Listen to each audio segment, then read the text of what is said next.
Donald Trump se ha visto esencialmente obligado a decir que va a dar un dividendo de $2,000 a cada estadounidense que cumpla los requisitos, porque su índice de aprobación en Estados Unidos, mientras se entretiene con el resto del mundo, intentando averiguar cuántos aranceles imponer y de qué magnitud, ha caído alrededor del 40% en la mayoría de las encuestas. Y ha tenido algunas palabras contundentes con los demócratas, declarando públicamente: la gente es tonta. Ahora somos el país más rico y más respetado del mundo. La gente es tonta por rechazar los aranceles. El mercado bursátil está en máximos históricos. Los planes 401k están más altos que nunca. Y pronto billones de dólares comenzarán a reducir esta enorme deuda nacional de 37 billones, además de financiar un dividendo de al menos $2,000 por persona, invirtiendo en Estados Unidos. Investing in America, $20 trillion. 20 billones de dólares. Ningún país ha hecho nunca nada ni siquiera parecido a eso, ni una fracción. Biden hizo menos de 1 billón en 4 años. Yo hice 20 billones. Vamos a hacer más de 17 billones en 8 meses. Cuando terminemos, podríamos superar los 20 billones. En China, vayas donde vayas, nunca ha habido nada igual. Estamos construyendo algo increíble, y una gran parte de eso son los aranceles, porque no quieren tener que pagarlos. Es tan insostenible que vienen aquí y fabrican los productos farmacéuticos, los chips, todas esas cosas. Están viniendo a Estados Unidos y construyéndolos aquí. Es un milagro lo que está ocurriendo. Estamos construyendo el mejor país del mundo.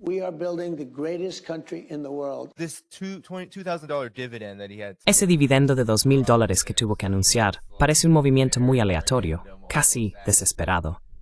Gran parte de lo que dice carece de contexto o de pruebas sobre cómo se supone que todas esas empresas están regresando y construyendo aquí.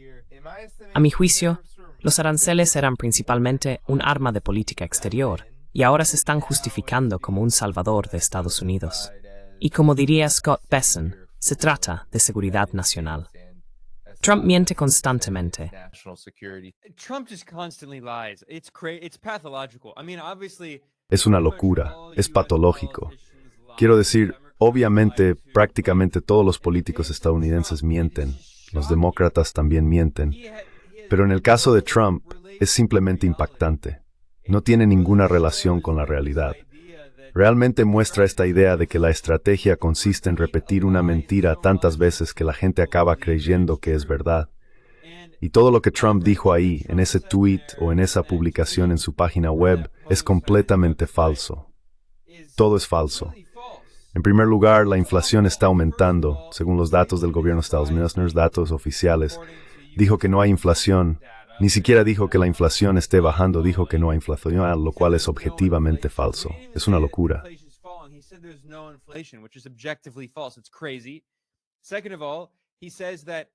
En segundo lugar, dice que todo ese dinero proviene de los aranceles y que servirá para pagar la deuda. Está ocurriendo exactamente lo contrario. Ahora bien, podemos tener una conversación más compleja sobre la deuda. No creo que la deuda del gobierno estadounidense sea el fin del mundo. Es un tema matizado. Pero él está aumentando enormemente la deuda del gobierno de Estados Unidos, mientras afirma que no lo hace. Eso es falso.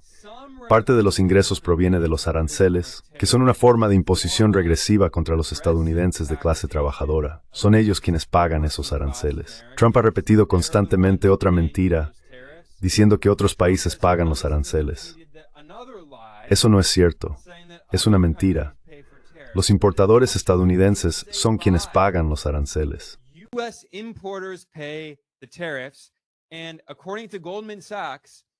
Y según Goldman Sachs, la mayor parte del coste de esos aranceles se ha manifestado en forma de aumentos de precios, lo que significa que los consumidores estadounidenses, la gente trabajadora promedio, están pagando la mayor parte de los aranceles. Eso implica que el dinero que el gobierno recauda a través de los aranceles proviene de los consumidores, de los estadounidenses de clase trabajadora. Son ellos quienes están pagando los aranceles. Trump afirma que ese dinero se destina a pagar la deuda, lo cual no es cierto. Y además dice que ese dinero se devolverá a los estadounidenses en forma de cheques de $2,000. Pero ese es su propio dinero. Es un impuesto al consumo que los estadounidenses pagan al gobierno mediante los aranceles. China no pagó esos impuestos. Así que Trump sostiene que va a devolver parte de ese dinero en forma de esos cheques. Pero, ¿va a devolverlo realmente en forma de cheques o va a utilizarlo para pagar la deuda?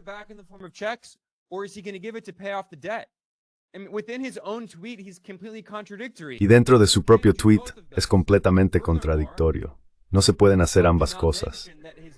Además, Trump no mencionó que sus enormes recortes de impuestos para los ricos y las corporaciones también han incrementado enormemente el déficit del gobierno de Estados Unidos. Y por tanto, la deuda del gobierno de Estados Unidos, más que el aumento de ingresos procedente de los aranceles. Así que incluso si Trump no entrega esos cheques, lo cual veremos, quiero decir, ha mentido sobre muchas cosas. Soy escéptico respecto a si realmente los repartirá. Pero incluso si digamos no entrega esos cheques y todos esos ingresos por aranceles se destinan a intentar pagar la deuda, no importa, porque el aumento del déficit y de la deuda causado por los recortes de impuestos de Trump para los ricos, la gran y hermosa ley, será mayor que la reducción de la deuda provocada por los ingresos de los aranceles.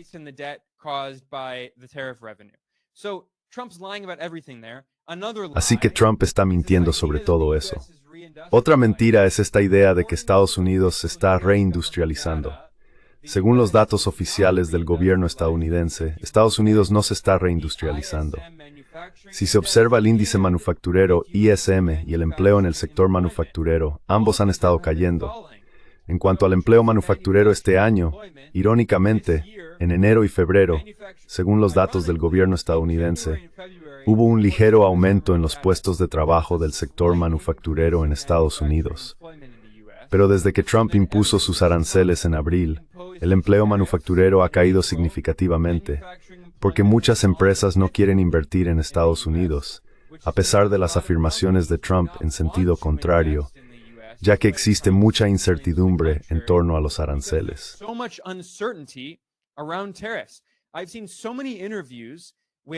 He visto muchas entrevistas con propietarios de empresas que dicen no voy a invertir en Estados Unidos porque no sabemos cuál será la tasa arancelaria la próxima semana, y mucho menos dentro de un año. Construir una fábrica, invertir en toda esa formación de capital fijo, es algo complicado, lleva muchos años. Si una empresa decide construir una fábrica, puede tardar entre 2 y 4 años. Trump ni siquiera será presidente cuando la fábrica abra. Esto es lo que pasó, por cierto, con TSMC. Estábamos hablando de la guerra de los chips. La administración Biden ofrecía miles de millones de dólares en apoyo, subvenciones y desgravaciones fiscales a TSMC, esta empresa de Taiwán que según el derecho internacional forma parte de China, pero intentaban llevarla a Estados Unidos.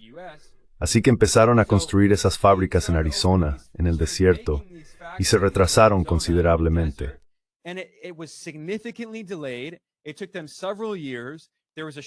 Les llevó varios años. Había escasez de trabajadores y tenían grandes problemas con la infraestructura. Así que, quiero decir, Trump dice que toda esta manufactura va a regresar, pero objetivamente eso no está ocurriendo. Trump afirma que podría haber potencialmente 20 billones de dólares, una cifra que simplemente se sacó de la manga, de la nada. Y Fox News simplemente invita al presidente para que se invente cifras sin ningún tipo de réplica, por supuesto, porque Fox News es básicamente un medio estatal. Y esto es completamente falso.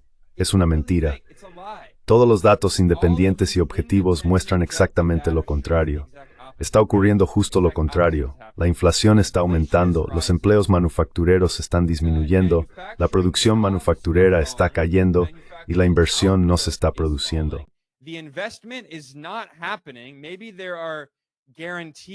Quizás hubo garantías hechas por países extranjeros como parte de esos tratados desiguales que Trump impuso a Japón, Corea del Sur y Europa.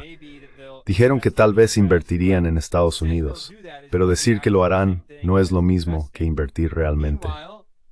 Mientras tanto, recuerda lo que pasó con aquella empresa automovilística surcoreana en Estados Unidos que fue allanada por ICE, la planta de Hyundai.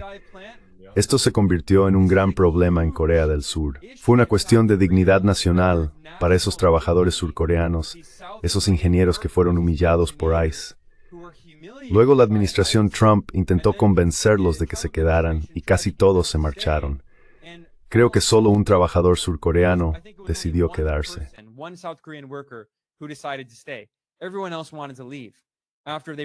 Todos los demás querían marcharse después de haber sido humillados por ICE de esa manera. Así que las afirmaciones de Trump son completamente falsas. La única cosa que dijo, le daré crédito, una cosa que dijo que es cierta. Sí, el mercado bursátil está en máximos históricos. No mencionó que es porque ahora mismo existe la mayor burbuja en la historia del mercado de valores de Estados Unidos, impulsada en gran medida por la burbuja de la IA. Esta es más grande que la burbuja de las .com, que estalló en el año 2000.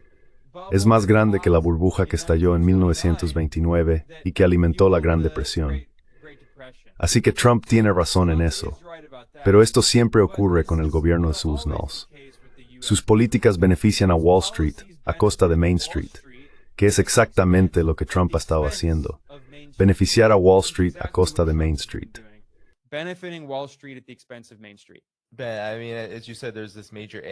Como dijiste, existe esta gran burbuja de la IA. Incluso ahora, la guerra de aranceles sigue haciendo que los grandes inversores duden en hacer exactamente lo que mencionaste: invertir en Estados Unidos. Lo llaman el fenómeno del Trump Dump. El director de AJ Bell dijo que hemos visto un aumento en los fondos globales que excluyen a Estados Unidos. Muchos inversores particulares compran fondos globales cada mes y ahora están eligiendo aquellos que buscan exposición en el extranjero. Estamos viendo cómo la gente descubre estos fondos, en los que se compra un fondo global que deja deliberadamente fuera a Estados Unidos, de modo que obtienen una amplia exposición a diferentes países mientras excluyen a Estados Unidos a propósito.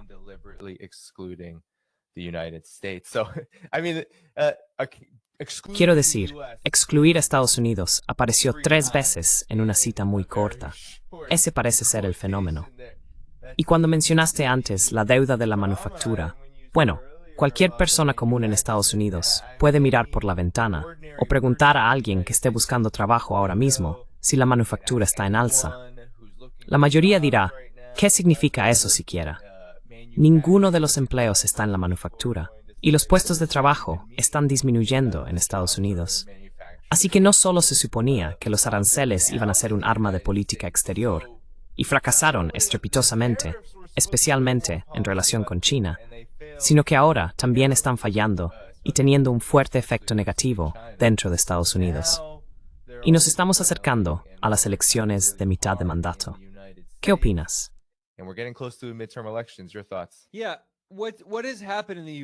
Sí, lo que ha ocurrido en Estados Unidos no es necesariamente nuevo, pero se ha vuelto tan evidente que básicamente existen 2 economías diferentes. Algunas personas llaman a esto la economía en forma de K. Se ha convertido en un término popular en la prensa financiera. Es como una K. Si miras un gráfico, sube para los ricos y baja para todos los demás. Ahora, en Estados Unidos, el 50% de todo el consumo lo realiza el 10% más rico de la población. Y el gasto de ese mismo grupo representa 1/3 del PIB, según Moody's Analytics. Esto fue informado por el Wall Street Journal, 1/3 del PIB. Así que gran parte depende de seguir inflando esta burbuja en el mercado bursátil. En este momento, el 90% de las acciones en Estados Unidos pertenecen al 10% más rico de la población. 90%.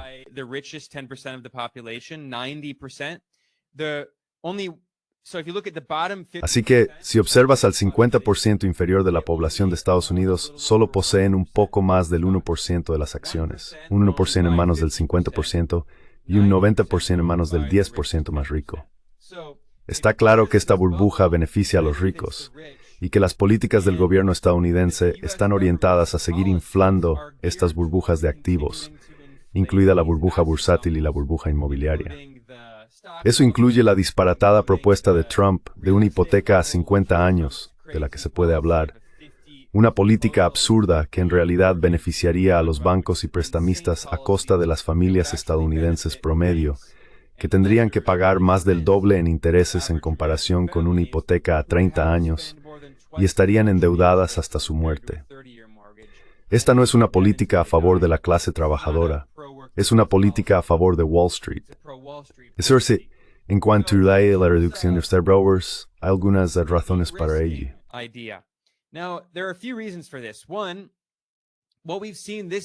Primero, lo que hemos visto este año 2025 es la mayor volatilidad del dólar estadounidense en muchas décadas, especialmente en los primeros meses. En particular, tras la declaración de una guerra comercial global en abril, el dólar cayó un 10% frente a otras monedas principales. Ahora bien, si tienes la mayor parte de tu cartera en activos denominados en dólares estadounidenses y no estás en Estados Unidos y no tienes pasivos en dólares, por ejemplo, si eres un fondo de pensiones o digamos algún tipo de fondo del mercado monetario extranjero o un gestor de activos extranjero como en Europa, por ejemplo, y tus pasivos están en euros, supongamos que eres un fondo de pensiones europeo y tienes que pagar pensiones cada mes a jubilados en euros, pero estás invertido en gran medida en este tipo de activos de renta fija y quizá tengas cierta exposición a acciones estadounidenses.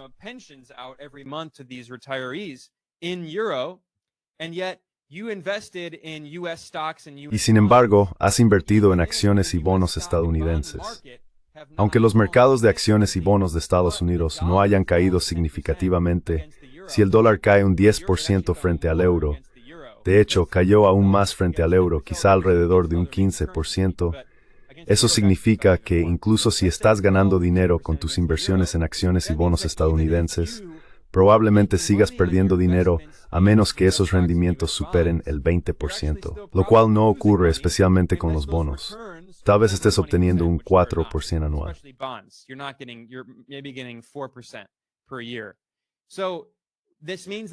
Así que esto significa que muchos países, inversores en países extranjeros, están diciendo que solo por el riesgo de exposición a la divisa, están reduciendo su exposición a los activos en dólares estadounidenses.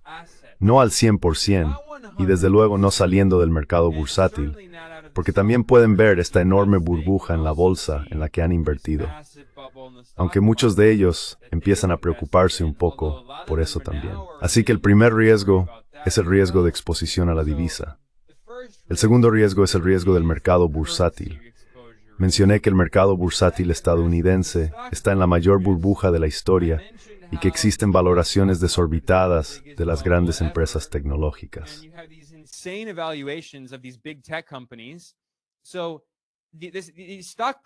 Así que los precios de las acciones están muy inflados y muchos inversores extranjeros dicen que esto es demasiado arriesgado.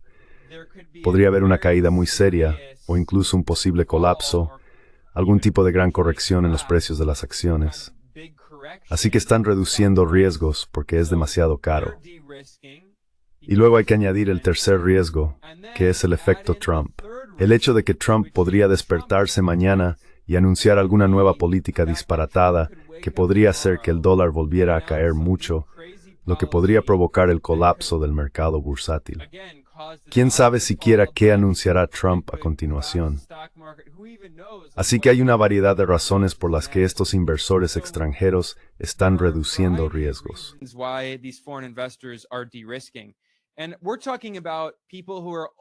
Y estamos hablando de personas que solo se preocupan por ganar dinero en los países occidentales.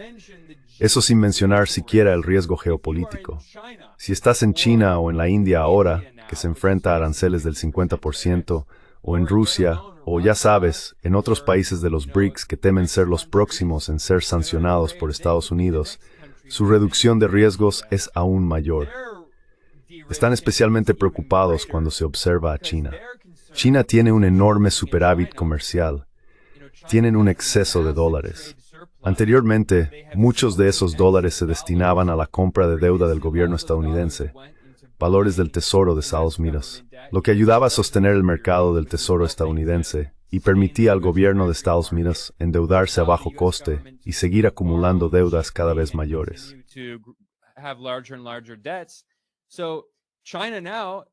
Así que ahora China, tanto los inversores estatales como los privados, están diciendo, bueno, no deberíamos comprar ningún activo estadounidense porque mañana el gobierno de Estados Unidos podría decidir confiscar todos nuestros activos, como hizo con Rusia.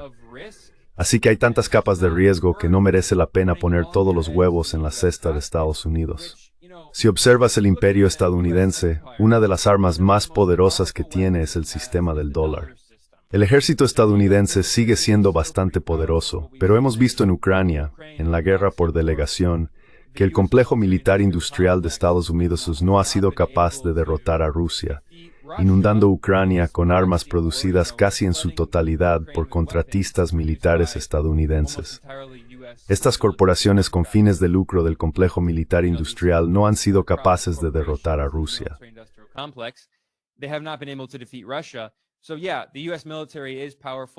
Así que sí, el ejército estadounidense es poderoso, pero tiene sus límites. Sin embargo, la mayor fortaleza del imperio estadounidense es el sistema del dólar, y el hecho de que Estados Unidos, en la economía global, desempeña ese papel de una especie de banquero mundial. Así, los capitalistas de todo el mundo solían guardar gran parte de su riqueza en forma de activos estadounidenses. Acciones, bonos, bienes inmuebles, lo que también contribuyó a inflar la burbuja inmobiliaria en Estados Unidos y en lugares como la ciudad de Nueva York. Ya sabes, oligarcas extranjeros comprando apartamentos vacíos solo para tenerlos ahí, pero es una forma de convertir la moneda local en dólares y luego comprar un piso de lujo en Nueva York, en Florida o donde sea.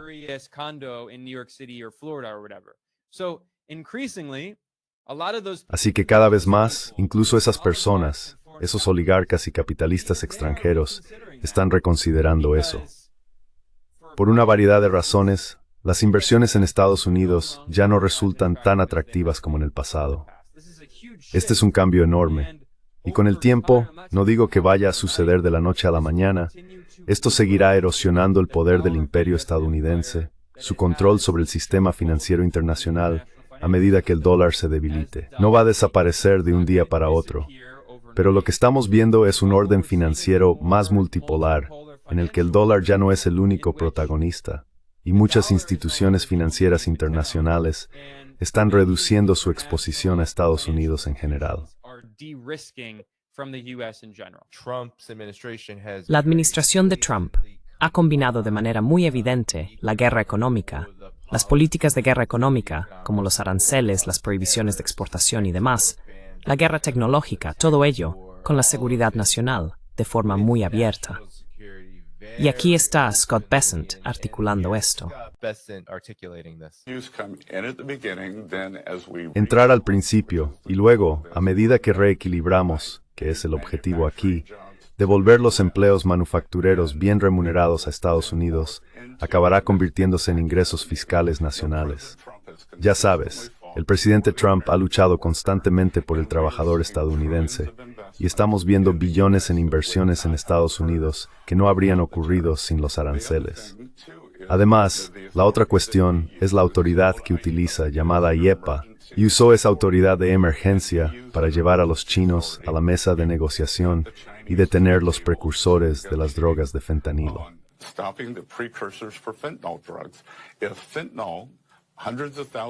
Si cientos de miles de estadounidenses que mueren cada año por el fentanilo no constituyen una emergencia, ¿qué lo es? El 8 de octubre, los chinos amenazaron con imponer controles a la exportación de materiales de tierras raras. Él fue capaz de amenazar con aranceles del 100%, y nosotros conseguimos negociar para evitarlo. Y por último, en cuanto a los aranceles generales, estamos cerrando acuerdos comerciales que antes no habrían sido posibles. Situamos en un punto de inflexión la economía, en nuestro balance comercial, y estamos reequilibrando con éxito. La amenaza, China, el fentanilo, el reequilibrio, trata completamente sobre la seguridad de Estados Unidos. Pero nada de eso parecía ser cierto. Todo lo que dijiste sonaba simplemente como otra repetición de lo que ya has estado refutando aquí. Es muy gracioso oír eso, porque básicamente el argumento principal de Bessent es que Estados Unidos logró todos esos avances librando esta guerra comercial contra China. Lo que no menciona es que todos esos supuestos avances en realidad solo nos devolvieron al punto de partida, antes de que Trump iniciara esta nueva fase de la guerra comercial con China. Así que, por ejemplo, esta es la primera afirmación de Bessent. China está restringiendo la exportación de materiales que podrían usarse para fabricar fentanilo. Pero China ya había aceptado hacer eso. China evidentemente no estaba fomentando el uso de los precursores químicos para fabricar fentanilo. China ya estaba colaborando con Estados Unidos en ese tema.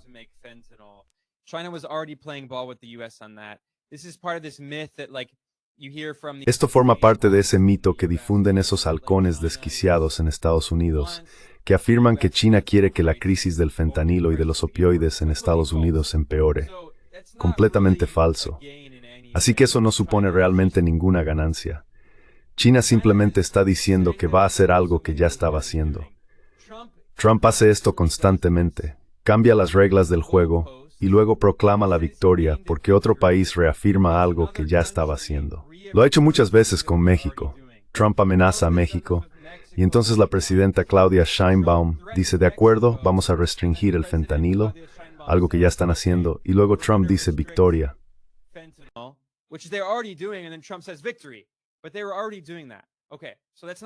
Pero ya estaban haciendo eso. Así que eso no es realmente una victoria. Luego Bessent dice que China también amenazó con restringir la exportación de tierras raras a Estados Unidos. Pero ¿por qué hizo eso China? Bessent no lo menciona. Actúa como si China simplemente estuviera siendo agresiva y de repente hubiera decidido restringir las exportaciones de tierras raras a Estados Unidos. La razón por la que China hizo eso fue como represalia contra la guerra comercial unilateral emprendida por Estados Unidos. Fue la manera de China de defenderse de la guerra comercial estadounidense. Así que Trump aumentó masivamente los aranceles a China. ¿Y qué hizo China entonces?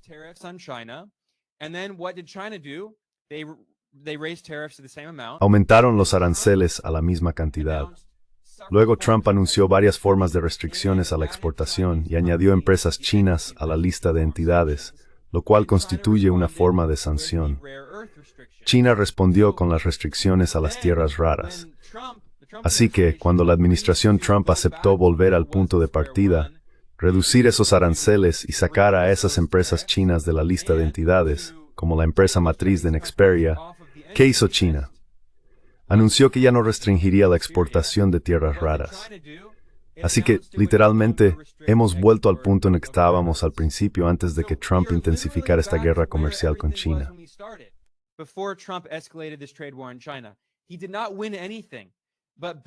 No ganó nada. Pero Bessent intenta presentar lo que hizo China como concesiones, sin mencionar que China simplemente volvió a la situación anterior. Quiero decir, es como para la gente común que no sigue estos temas de cerca, puedo entender por qué eso podría sonar convincente. Porque la gente oye eso y piensa, bueno, tiene sentido, China hizo todas esas concesiones. Pero eso es porque Trump y Bessent no mencionan que esas supuestas concesiones fueron en realidad la respuesta de China a los ataques de Estados Unidos.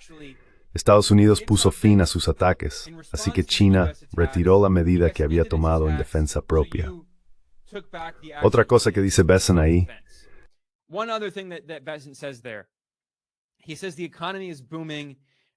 Él dice que la economía está en auge y que va a haber todas esas inversiones. Eso no es objetivamente cierto. De hecho, hay un gráfico que circula por el Twitter financiero que es muy revelador. Muestra que en Estados Unidos, el 80% de los estadounidenses viven en zonas de la economía que están en recesión. El 80%. He estado hablando mucho sobre la burbuja de la IA y la burbuja del mercado bursátil. Eso es realmente lo único que mantiene a flote la economía estadounidense, porque la forma en que se mide el PIB es agregado, ¿verdad? Es el PIB de toda la economía estadounidense, de los 50 estados. Pero en muchos estados, la economía local está en recesión.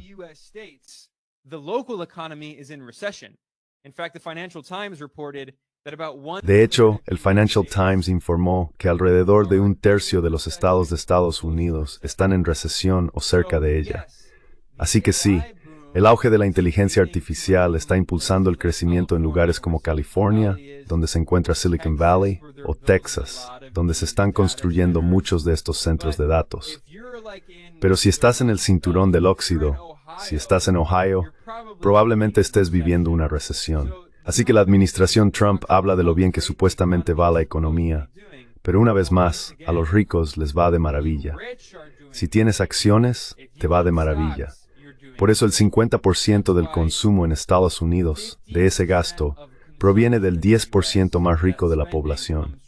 Pero la gran mayoría de los estadounidenses de clase trabajadora no lo están pasando bien.